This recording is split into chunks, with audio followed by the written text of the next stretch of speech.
안녕하세요. 한 줄일기입니다. 우연히 버스에서 만난 한 사람, 그 만남이 사연자분의 인생을 바꿔놓았습니다. 오늘은 그 믿기 힘든, 그러나 운명 같았던 인연의 이야기를 전해드리겠습니다.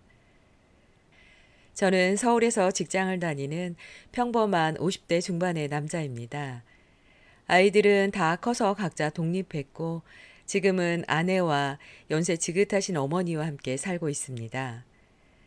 오늘 제가 전해드릴 이야기는 10년 전 제가 40대 중반 시절 우연처럼 시작된 운명 같았던 인연에 대한 이야기입니다. 그 시절 저는 차가 없어서 매일 버스로 출퇴근을 했습니다. 늘 같은 시간, 같은 노선 버스를 타는 게 당연한 일상이었죠. 솔직히 말씀드리면 그 시간은 저에게 그저 지루하고 피곤한 하루의 시작이었어요. 그런데 어느 날 제 시선에 낯선 한 분이 눈에 들어왔습니다. 버스 맨 뒷자리에 앉아 눈을 감고 계신 할머니, 꽃무늬 브라우스에 낡은 베이지색 코트, 그리고 무릎 위에 올려놓은 작은 손수건, 그 모습이 이상하게도 제 마음속에 오래 남았습니다.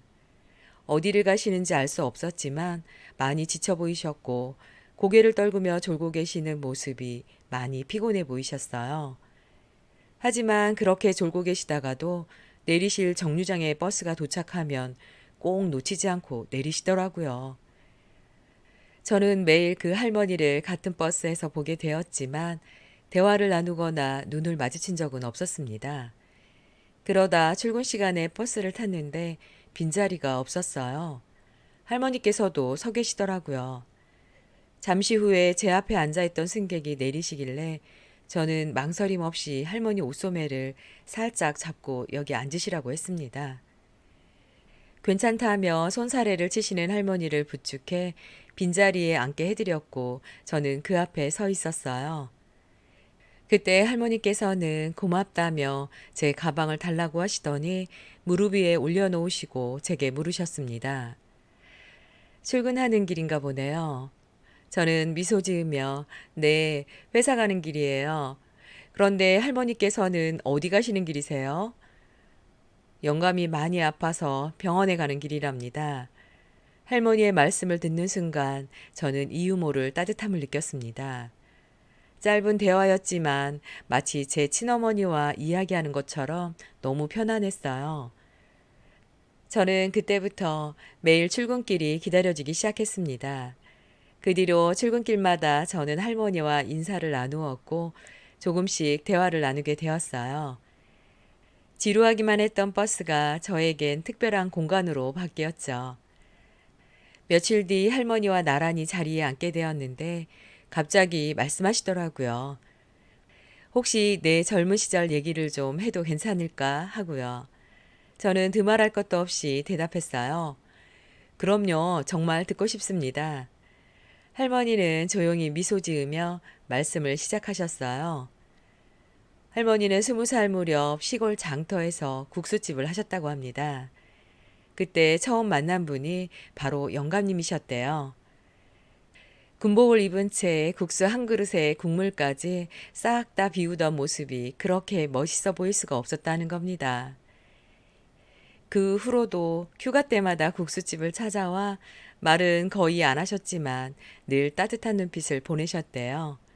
그러다 자연스럽게 만나게 되었고 가진 건 하나도 없지만 사랑과 믿음 하나로 결혼을 하셨다네요. 저는 마치 오래된 영화를 보는 듯 할머니의 이야기에 빠져들었습니다. 이야기가 끝나기도 전에 할머니가 내리실 정류장에 도착했고 다음 이야기는 내일로 기약해야 했어요. 출근길이 이렇게 기다려지는 건 정말 처음이었습니다. 다음 날 이야기는 계속되었어요. 결혼 후 영감님은 자전거 수리 일을 하셨고 농사도 지으셨다고 합니다.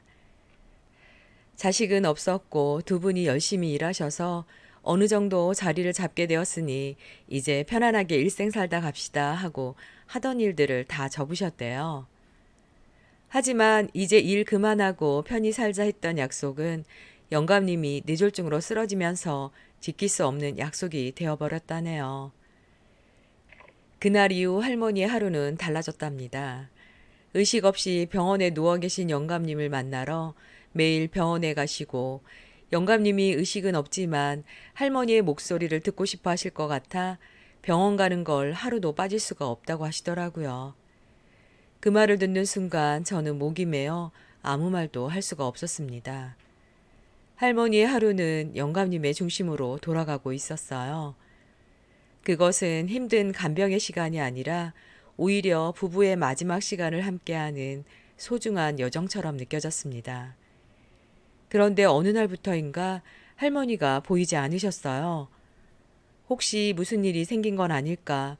영감님께 무슨 일이 생긴 것만 같은 불안한 마음이 들었습니다. 병원을 찾아갔지만 이름을 모르니 알려주지 않더군요. 그때 알았어요. 연락처도 주소도 이름조차도 몰랐다는 걸요. 그 순간 저는 할머니에 대해 아는 게 아무것도 없다는 사실을 깨달았습니다. 그저 매일 버스에서 함께한 시간뿐이었죠. 내가 왜 조금만 더 관심을 기울이지 않았을까 죄송한 마음이 몰려왔습니다. 그렇게 할머니와의 인연이 끝난 줄 알았어요. 몇 년 후 저는 등산을 갔다가 발목을 다쳐 병원을 찾게 되었습니다. 그리고 그곳에서 믿을 수 없는 얼굴을 마주했죠. 바로 할머니였습니다. 순간 제 눈에서는 반가움의 눈물이 쏟아졌어요.